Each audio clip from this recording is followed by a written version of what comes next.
प्रदेश में एक तरफ जहां कोरोना के केस दोबारा तेजी से बढ़ रहे हैं, वहीं प्रदेश सरकार के द्वारा लिए जा रहे फैसले प्राइवेट स्कूल वेलफेयर एसोसिएशन को रास नहीं आ रहे हैं, जिसको लेकर सोमवार को जींद में एसोसिएशन की ओर से सरकार के फैसले के खिलाफ जिला अधिकारी के साथ अहम बैठक की, जिसमें स्कूलों को खोलने की मांग की गई है।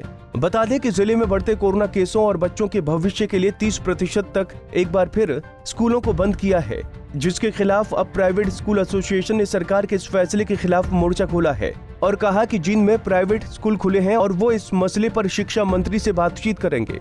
डी साहब से मिले, हमने स्कूल एसोसिएशन ने रिक्वेस्ट की है, हमने सुझाव दिए हैं कि बच्चों की पढ़ाई का मामला है और उनमें हमारी क्लासें लगती रहे। डी साहब ने आश्वासन दिया है कि मैं सीएम साहब से ऊपर हम बात करेंगे और आपका सुझाव वहाँ पर रख देंगे, सरकार का जो आदेश होगा उसका पालन करेंगे। कल हमारी 11 बजे माननीय शिक्षा मंत्री से मुलाकात है। प्राइवेट स्कूल एसोसिएशन कल चंडीगढ़ में 11 बजे से मिलेंगे। नहीं, स्कूल तो पहले से सैनिटाइज हैं और हम मास्क का प्रयोग बच्चे कर रहे हैं और सोशल डिस्टेंसिंग का भी प्रयोग वो कर रहे हैं और हर एक स्कूल में सैनिटाइज बच्चों की हैंड सैनिटाइज करवा के अंदर जाने दिया जाता है। पुरुषोत्तम शर्मा, जिला प्राइवेट स्कूल एसोसिएशन, जिला प्रधान जींद। अभी हमारी जस्ट उपायुक्त महोदय से एक मीटिंग हुई है। उपायुक्त महोदय ने बड़ा अच्छा आश्वासन दिया है कि हम भी इसको लेकर गंभीर हैं कि बच्चों की शिक्षा होनी चाहिए और हमारी सीएम साहब से मीटिंग भी हो चुकी है और दूसरी मीटिंग होनी है, उसमें हम आपकी बात रख देंगे।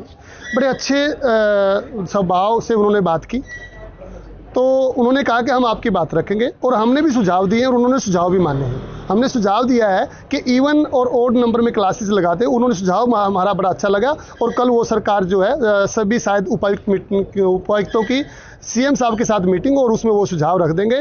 बड़ा अच्छे तरीके से हमारे से बात की और शिक्षा के प्रति गंभीर दिखाई दी डीसी साहब।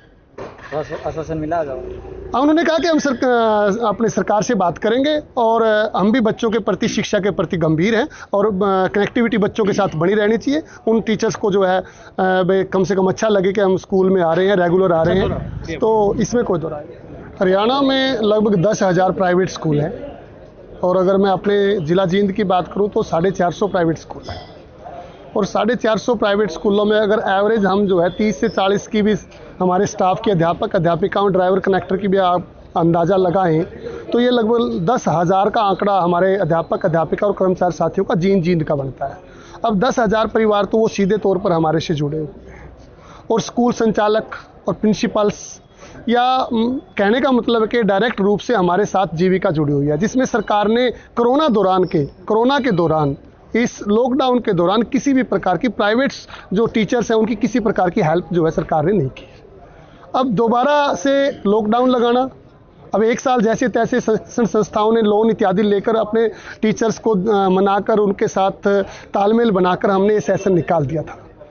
तो अब दोबारा से जो लॉकडाउन लगा है उसमें अनिश्चितता का भय हो गया है, अस्थिरता सी हो गई है। अभी हमारे टीचरों में ये भय है कि कहीं आने वाला ये साल भी ऐसे ही ना निकल जाए कि हमारे रोजगार का क्या होगा। अभिभावकों में भय है कि हमारे बच्चों का क्या होगा। बच्चों के अंदर ये है कि हमारी ऑनलाइन एजुकेशन होगी या ऑफलाइन होगी।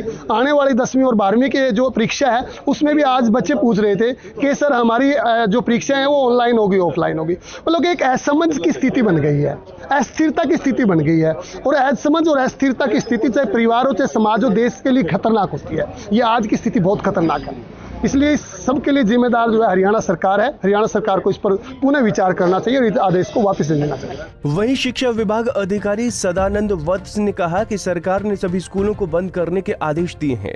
अगर कोई स्कूल सरकार की गाइडलाइंस का पालन नहीं करता है तो उसके खिलाफ विभागीय कार्रवाई के साथ साथ कानूनी कार्रवाई की जाएगी और वो खुद जिले के प्राइवेट स्कूलों का निरीक्षण करेंगे। अभी जो कंपाइल्ड रिपोर्ट हम कर रहे हैं इस वक्त भी, उसमें कुछ विद्यालयों से इस प्रकार का इश्यू आया है कि बावजूद रेस्ट्रिक्शंस के, गाइडलाइंस के, कुछ स्कूल कुछ पॉकेट्स में वो खुले हुए थे।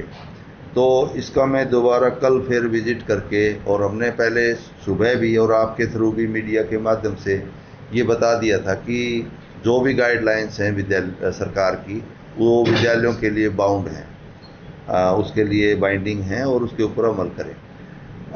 उसका काफ़ी ठीक ठाक पॉजिटिव असर देखने को मिला है, लेकिन कहीं कहीं इश्यू है, उसको हम कल नोटिस आदि देंगे और मैं खुद भी कुछ विद्यालयों में विजिट करूँगा। तो सर किस तरह कार्रवाई रहेगी?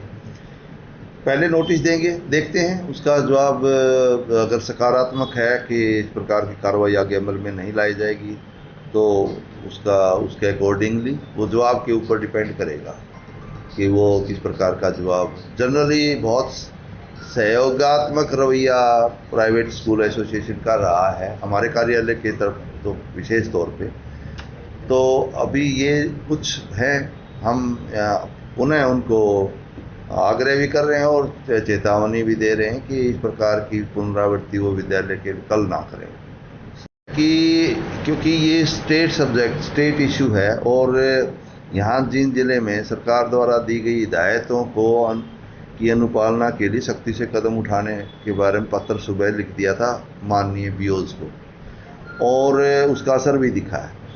कहीं कहीं क्योंकि यूनियन की कॉल के चलते या किसी तरीके से कुछ विद्यालय खुले हुए की रिपोर्ट आई है। तो जैसे मैं कंसोलिडेट करके, जहाँ तक आपने पूछा कार्रवाई की बात है, तो मैं फिर कहूँगा कि हम पहले नोटिस इशू करेंगे और उस नोटिस के आधार पे, उसके जवाब के आधार पे कई बार क्या होता है कि पुनरावृत्ति हो जाती है तो उसके विरुद्ध सख्त कदम उठाने के पड़ते हैं। तो वो इस पे डिपेंड करेगा कि वो जवाब क्या देते हैं। तो कल भी शिक्षा विभाग की तरफ जो टीम है वो राउंड अप करेगी, मतलब दौरा करेगी स्कूलों का? यस, ऑफ कोर्स, निश्चित तौर पे। आज सक्षम से संबंधित हमारे डायरेक्टरेट से मीटिंग के लिए कोई अधिकारी आए हुए थे, उच्च अधिकारी जो है, और उन्होंने मीटिंग ली है डी ऑफिस में। तो उसमें कुछ इंगेज थे हम, और ट्रिपल-P जो परिवार पहचान पत्र का कार्य है उसके संदर्भ में माननीय अतिरिक्त उपायुक्त महोदय ने मीटिंग ली थी, तो इंगेज थे हम। और ये भी प्रायोरिटी का काम था, इसलिए इसको भी हमने देखा है काम को, जो प्राइवेट स्कूल का जो गाइडलाइन से फॉलो करने के से संबंधित है। तो उसको कल और ज़्यादा शिद्दत के साथ, क्योंकि रिपोर्ट आई है, तो ज़रूर देंगे। शिक्षा विभाग के अधिकारी ने साफ किया है कि अगर कोई प्राइवेट स्कूल कोरोना को लेकर सरकार की गाइडलाइन का उल्लंघन करता पाया जाता है तो उसके खिलाफ कार्रवाई अमल में लाई जाएगी। जबकि प्राइवेट स्कूल एसोसिएशन की ओर से इस बात को स्वीकार किया गया है कि उन्होंने प्राइवेट स्कूल को खोला हुआ है क्योंकि वो अपने स्टाफ की सैलरी नहीं दे पा रहे हैं और इससे बेरोजगारी बढ़ रही है और बच्चों की शिक्षा को नुकसान पहुँच रहा है। बहरहाल डीसी के साथ बैठक के बाद प्राइवेट स्कूल एसोसिएशन के लोग शिक्षा मंत्री से बैठक के लिए समय मांगा है। अब बैठक के बाद ही कयास लगाए जा रहे हैं कि कोई समाधान जरूर होगा, लेकिन कोरोना काल के चलते प्राइवेट स्कूल का सरकार के नियमों को चुनौती देना कहीं न कहीं सबूत देता है। फिलहाल प्रदेश के हालात कुछ ठीक नहीं है। वहीं प्राइवेट स्कूलों का कोरोना के बढ़ते असर के बीच स्कूल खोलने का फैसला भी चौंकाने वाला है। जींद से अनिल कुमार, पंजाब केसरी टीवी।